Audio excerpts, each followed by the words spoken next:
Sol 24. Press Room, Johnson Space Center. Houston, Texas. Teddy Sanders was not having a great day. It would in fact be a stretch to even call it a good day. Although that was just par for the course these last few weeks. Ever since the Ars-3 mission scrub on Sol 6 and the subsequent emergency evac, each day presented a new challenge to solve, another fire to put out, or another goddamned press conference to hold. He was so tired of holding press conferences. Yes, you the director of NASA called on the correspondent from the BBC. Do we know what the purpose of yesterday's EVA was? She asked in a sharp London accent. At this point in time we can only speculate, he answered honestly. All we saw was someone approach the MAV struts, then a short time later travel to the MDV, and then move back inside the HAB. It was a short EVA and she didn't seem to bring anything inside. So no, we don't know the purpose of said EVA at this time. You said she, the reporter from MSNBC pointed out. How could you tell it was Johansson? That was my error, Teddy admitted. We don't know for sure that it was Johansson, but it's easy to default to saying she since we know that she is currently alive. It's Watney's status that we are still unsure of. Why are you so confident in saying that Johansson survived, but not Watney? The New York Times reporter asked. Teddy had to force himself to hold back his exasperated sigh. He felt like he had answered this question at every press conference he'd spoken at for the last week. Because as the computer expert on the crew, Johansson is the only person with the technical knowledge to reprogram the MRO in order to alert us that she did not perish in the storm on Sol 6, he explained yet again. So we feel confident in announcing her survival at this time. What are the odds that Watney is also alive? If you would have asked me 10 days ago if either astronaut could have survived past Sol 6, I would have said it was impossible, he said frankly. I have since been reminded that nothing is impossible. How long without any sign of life, before you declare him dead? The reporter from Fox News jumped in. It's only been 8 days since we received the first image proving that there was anyone alive on Mars, Teddy reminded them. It's too soon to be making any declarations. But we've seen only one person come out the HAB, 3 times now, the same reporter kept pressing. Yes, only 3 times, in only 8 days, Teddy said pointedly. But isn't it against regulations for astronauts to leave the protection of the HAB by themselves? If Watney was alive, wouldn't they perform EVAs together? Under normal mission parameters, yes. But this would be classified under extenuating circumstances. There could be any number of reasons why one of them is staying behind while the other performs EVAs, of which we can only speculate at this time. It sounds like you're saying you believe that Watney is alive. That was the reporter from Huffington Post. No, that's not what he was saying at all, and he certainly did not want to be quoted as saying that. I'm saying that it's simply too early to be making a declaration either way, he repeated. Until such time as we receive proof of life or confirmation of his death, we will continue to take both scenarios into account as we continue to build our action plan. Even as he called on the next reporter, Teddy was distracted when Venkat slid in through the doors at the back of the room, and quickly sidled the edge of the crowd, making a beeline towards Annie Montrose.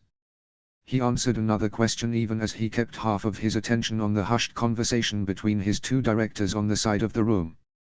When Annie's eyes went wide at something Venkat was showing her on the tablet in his hands, Teddy had to ask the reporter from CNN to repeat her question. But before she could, Annie was crossing towards the podium, something that director of media never did mid-press conference. He motioned for the assembled press to give him a moment, and held his hand over the microphone so that whatever it was that Annie needed to tell him wouldn't get picked up and overheard. He kept his face carefully schooled as she spoke lowly in his ear, only nodding once to show he had heard her before stepping back up to the podium. He cleared his throat before speaking. We have just received confirmation that Mark Watney is alive, he said as he glanced at Annie, giving her the go-ahead to project the new image on the screen behind him. There are currently 2 astronauts alive on Mars. The room dissolved into chaos as everyone started shouting questions at once as they took in the new satellite photo of 2 distinct figures leaving Airlock 2. That is all for now, we will release more information as we receive it, was all Teddy said before stepping away from the podium, and exiting the room. Venkat and Annie falling into step beside him. SATCOM, Johnson Space Center. Houston, Texas. Mindy couldn't help but wonder how this had become her life. Just when she had gotten used to, and almost comfortable with, having Dr. Kapoor hovering around her workstation, she now had the director of NASA standing over one shoulder and the ever-impressive and intimidating director of media relations over her other shoulder. "Catch us up, Miss Park," Teddy requested once the three directors had gathered around her chair. Once Mindy took a moment to breathe past the fact that Teddy Sanders knew her name, she pulled up the first images up on the big screen on the wall. They exited the hab 42 minutes ago. They seemed to be following the same path of whoever performed the EVA yesterday, with the exception of them taking the rover rather than walking. She stopped speaking to show them the series of images that demonstrated what she had just told them. They stop first at MAV base, and if you look closely you can see that they are removing something from the struts, she said, zooming as far in on the image as she can without completely degrading the picture quality. And they take it with them into the rover. Any idea what that is? Teddy asked. Mindy and Venkat glanced at each other. It's hard to tell with the angle and the distance, Venkat admitted. It's not the first time they've raided the MAV or the MDV for parts. From the first images we took of the site after we realized they were alive, it was clear that they had already taken parts out of both vehicles. We assume for whatever device they built so that Johansson could communicate with the MRO. You can't get it any clearer than that? Annie asked, squinting at the screen. Not really, Mindy answered honestly. The quality of the image depends a lot on the satellite that took it. We're just not going to get the same definition from the MRO that we're going to get from Super Surveyor 3, she shrugged, referring to both their oldest and newest active satellites in Martian orbit. The resolution on these next images are a lot higher, but it's just them heading over to the MDV. Mindy continued to click through the images, showing the two astronauts getting out of the rover near the MDV, remove one of the access panels and remove 6 objects of similar size from the craft and set them in the shade before going back into the craft to try to remove something else that was obviously taking a considerable more time and effort. Miss Park, Venkat said, getting her attention.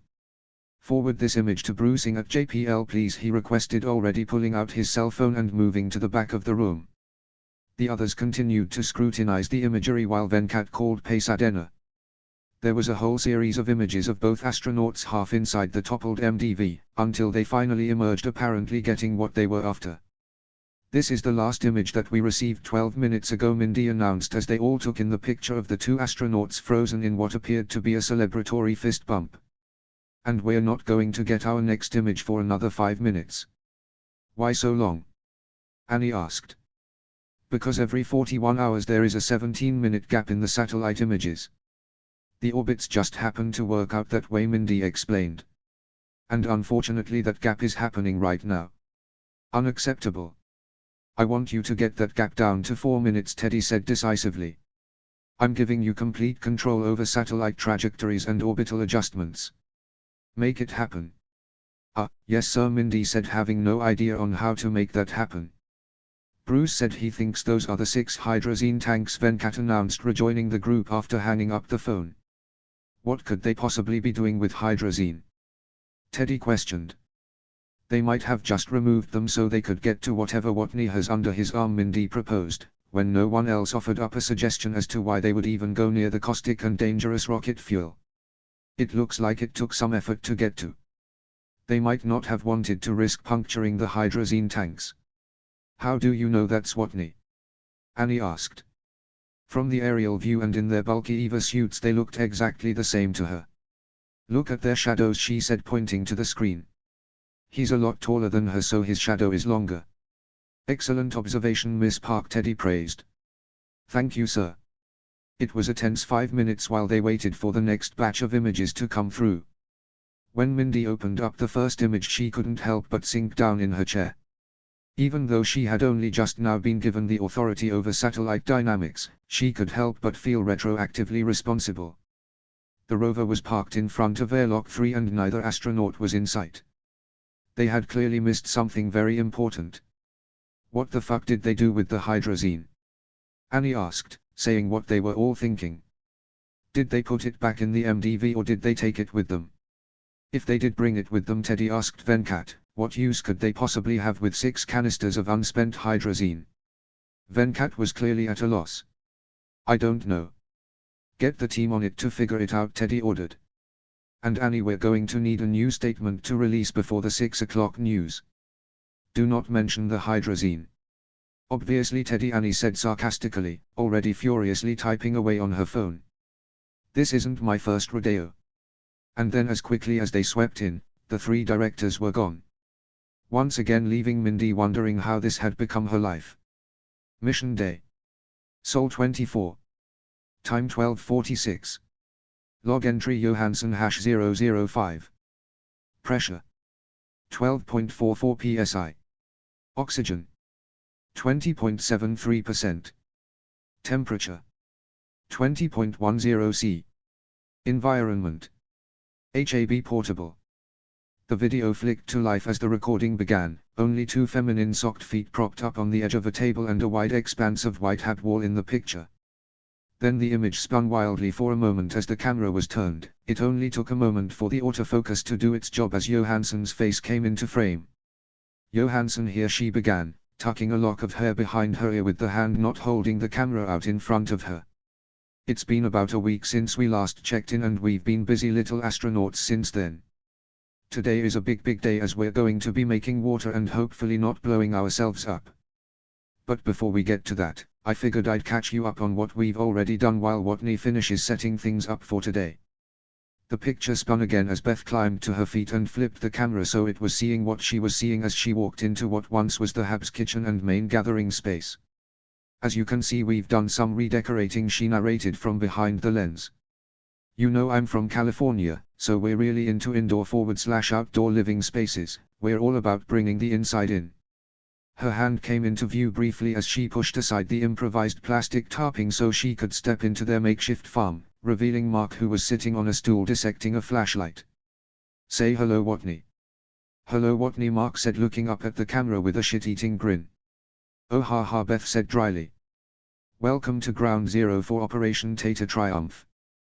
Beth flipped the camera around to show the long-suffering expression on her face. He's still trying to make that happen. I don't need to try to make it happen, Johansson, he countered as she turned the camera to face his direction again. It's already happening. Don't think I didn't hear you say it yesterday. A temporary lapse of judgment, I assure you, she said firmly. Whatever helps you sleep at night, Mark smirked. Beth ignored him and slowly panned the camera to take in the dirt-covered floor.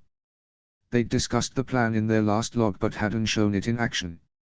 As we already said, it took us 3 days and some creative engineering, but we ended up bringing in over 9 cubic meters of dirt, she narrated as she focused in on the still dry Martian dirt that was still sitting in piles on one side of the room. Ah, it makes me sore all over just looking at it, she groaned, making Mark laugh from off frame. But that dirt there is also why we're making water today, since it needs to be wet before we can double it with that dirt over there, she said as she panned over to the nicely spread dirt that had already been doctored with earth bacteria. So that Farmer Mark can use it once the Thanksgiving potatoes grow, she explained, panning to the small corner of their farm that was the nursery for their seed potatoes. As you can see, nothing is visibly growing yet, but Watney assures me all kinds of exciting things are currently beneath the surface. You're so impatient, Mark laughed, making Beth spin on a heel so that he was in the picture. I only planted them 5 days ago. We've still got another week and a half before they start to sprout. And I'm looking forward to it, she said. It's been a long time since I've seen the color green. Mark grinned fondly and nodded his agreement. Since it was your idea, do you want to explain what we're doing today, she prompted, getting their log back on track. We're making water, he told the camera brightly. I already said that. Want to explain it again but with more science, she asked, amused. It's actually remarkably simple for all that it's incredibly dangerous, he said with a shrug. We very slowly run hydrazine over the iridium catalyst that we liberated from the reaction chamber from MDV. That will turn the fuel into hydrogen and nitrogen. The hydrogen will be hot from the reaction and go up into the tent we made out of our very high-tech plastic bags and duct tape, and up the air hose chimney where we'll burn it as it comes out. Mark paused while Beth carefully panned over their cobbled-together chamber. When she swung the camera back over in his direction, he continued. We're using the fuel plant from the MAV to create CO2 that we're just bringing inside and venting into the air so the oxygenator can do its thing and turn it into oxygen. The only missing ingredient to the plan is fire, which is what I'm working on now, he said, gesturing to the project on the table in front of him. Beth flipped the camera around on herself. Sorry NASA, I know how much you hate fire, she shrugged. And you really did your best to make sure we couldn't start one, but you underestimated the fire-making abilities of that pyro over there. When she turned the camera back on Mark, he was grinning, as he turned the knob on the canister of pure oxygen so he could test that the flashlight he had pulled apart could create a large enough spark to actually set the splintered remains of Martinez's cross on fire. We're actually going to need to set a lot of fires before we're done making water, he said, pausing what he was doing to explain. We're going to have to repeat this whole process every 10 hours as we vent more CO2 into the air, since we don't want to run too low on oxygen, since we kinda need it to breathe. And then we'll have to frequently do hydrogen burnings to clear out the excess gas that escapes the initial reaction so we don't accidentally turn the hab into Hydrogenville population 2. I bet someone really smart figured that part out, Beth teased from behind the camera. Alright, I'll admit it, Mark conceded. When I was doing the math I completely forgot to take into account that it wouldn't be a perfectly clean reaction and that some of the hydrogen wouldn't burn off and escape into the environment. Luckily for the both of us, super nerd goddess Beth Johansson came to the rescue to point that out. I can already see the look on Foggle's face when he finds out, she said with a little laugh, thinking about what their crew's resident chemist would say had he been there. Chemistry is messy, he said defensively. And I would have caught my mistake eventually. Before or after you turned the hab into a bomb, she asked, the smirk on her face audible in her voice. Before, he said surely. Probably. He amended. Okay, hopefully.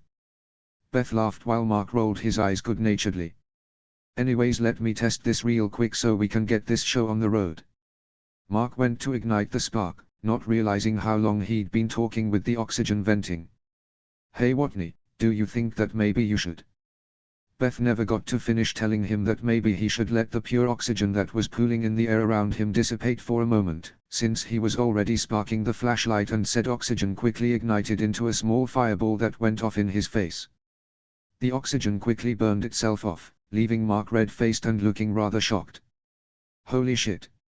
Are you okay? She asked quickly.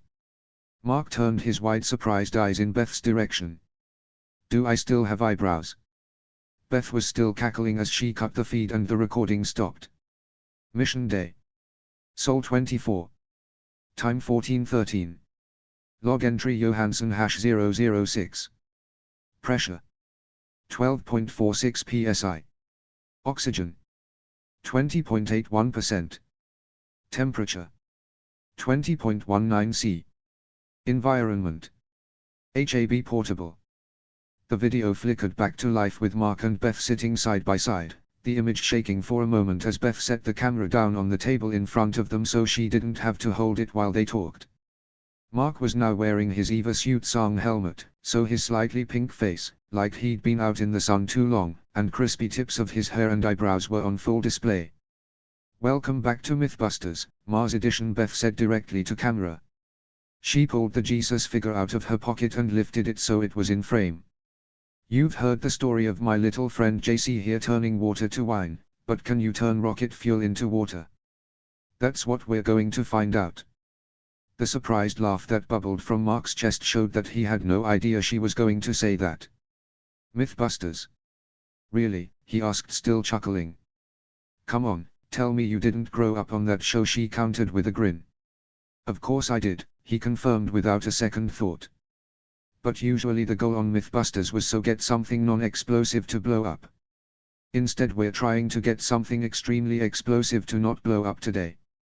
Beth rolled her eyes. The show wasn't always about blowing shit up, they did several specials on just making something totally awesome out of duct tape. And you have to admit we wouldn't have gotten this far without exploiting the mystical properties of duct tape. And you already almost set yourself on fire today, so I think we got that requirement out of the way. Yeah, you got me there, he said, reaching up to tug on the crunchy tips of his hair. And duct tape is magical and should be worshipped, I'll fight anyone who says differently. Did you know I actually met Adam Savage once when I was in college? What? No way. Beth exclaimed, having clearly forgotten the fact they were filming this conversation. I'm so jealous. I'd love to meet him. I still watch the reruns whenever they're on TV, even though I've already seen every episode multiple times. Beth, we are currently sciencing the shit out of surviving on Mars because against all odds, we got left behind, he said with a crooked grin. When we get home you're going to be able to meet anyone you want. Hell, the president is going to want to meet you.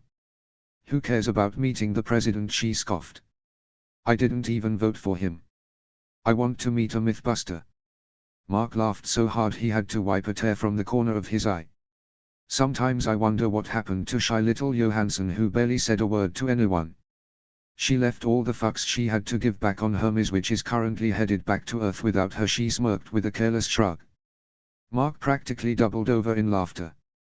I love that you just said that on an official log, he said, gesturing to the camera still recording on the table. And yet I was the one who got all the lectures about being professional in official documents during training. Beth glanced back at the camera, the whoops written all over her face. I'm sure everyone will come to the correct conclusion. Which is what? He asked, still laughing. That you're clearly a terrible influence on me. Poor little innocent Beth, he said sarcastically. So easily led astray. Beth just smirked and stood. Come on, let's go make it rain. He put on his helmet and gloves while she picked up the camera, and they both walked back to where the hydrazine was set up. Mark took his time making sure that everything was where it should be and that the aperture to the chimney was good before picking up the flashlight and oxygen tank. While Beth found a spot a couple yards away that gave her a good angle to record the action.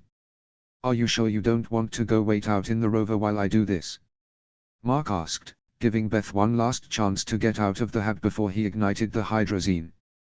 Don't be ridiculous, Beth replied without thinking. We're in this together, remember? Besides, even if this does go south, I'd rather not die of thirst alone in the rover in a couple days. If you blow up, I'm blowing up with you.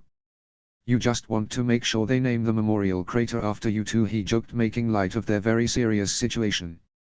Absolutely, Beth agreed easily from behind the camera, knowing it was his coping mechanism and playing along. The Mark Watney and Beth Johansson Memorial Crater does have a ring to it. You don't want your name first? Nah, I figure you'll be the one actually creating the crater and this is all your idea, so you deserve to have your name front and center, she replied. That's so kind and generous of you, Mark deadpanned. I try, she replied teasingly. But joking aside, this is going to be fine. We both went over this plan forward and backwards, she said, reassuring herself as much as him. We're not going to blow up. And do you know why? It took him half a beat to get what she was referring to and remember what he'd told her just a few weeks ago, but when he did, a wide smile spread across his face. Because fuck Mars, that's why. Damn straight. All right, let's do this. He glanced up at her, back up a little more. I don't want you anywhere near the hydrazine while you're not suited up. Fair enough, Beth said easily, as the video backed up several feet as she moved towards the edge of the room. Chemical burns aren't on my list of things to do today. All right, here we go. Much more carefully than earlier, he vented oxygen. A splinter of wood sparked the flashlight and gave a small whoop when it ignited just as it was supposed to. So far so good. Then came the tricky part. Mark carefully started the drip of hydrazine, which fell into the iridium bowl, sizzled and disappeared. Soon there were short bursts of flame sputtering from the chimney. Everything worked exactly as it was supposed to. Woo-woo! He cheered, throwing his hands up in celebration. Hell yeah! Beth shouted from behind the camera. And that's why I'm the king of Mars. Mark shouted enthusiastically as he practically ripped off his helmet. Unable to retrain his excitement, he rushed Beth, grabbed her around the waist, picked her up and spun her around in a circle. In her surprise, she dropped the camera, it landing lopsided in the dirt, capturing only their spinning feet and joyous laughter.